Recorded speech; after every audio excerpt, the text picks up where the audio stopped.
special, man. We talked to the players throughout the week about it's sacred to compete in the swamp. We only get so many opportunities. So independent of the opponent, it's a special experience, right, for our guys. So they work hard the entire year for these opportunities, and I thought we had the right mindset early, both sides of the ball.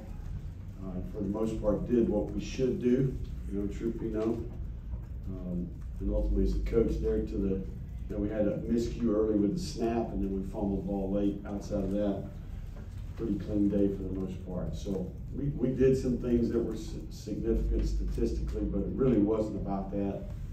I told the players in the locker room just now, I appreciate the response that we saw from the players after last week, which was obviously disappointing, but I think the leadership on the team, we said it was going to be about the mindset, the effort, the attitude, and I think we had the right things early. So we'll enjoy tonight, and when we wake up tomorrow, we'll get ready for the big one next week.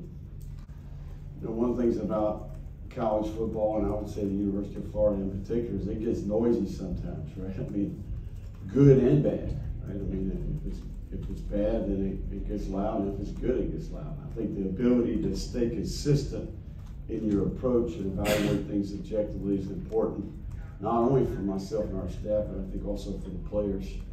And I think we've got some maturity in that locker room that help do that.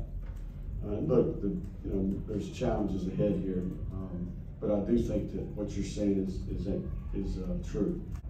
I think that's the best defensive performance in how many years? 86 games, 26. 86 games or something like that. So, and look, every time I turn around out there, I see a freshman running around. So, defense is ready to play, and I think we'll continue to get better. We got a lot of young players out there playing, and I think those guys will get a little bit better, not only at game day, but their routine during the week, I think will be beneficial. You can live with some things, a guy beats you, you run into a really good player, maybe he wins a matchup, but ultimately the things that have nothing to do with the opponent are the ones that keep you up at night. Certainly we had too many of those last week. So to come back and play cleaner, I think was a positive. But we all understand we have to continue to improve, to evolve, and the bigger challenges are coming. Yeah, I mean, I think ultimately for us as a staff, we have young players that need to continue to develop. A lot of guys have gotten significant experience the first 2 weeks, and obviously this will be a huge game, and that swamp will be a lot different next week. It will be a bigger stage.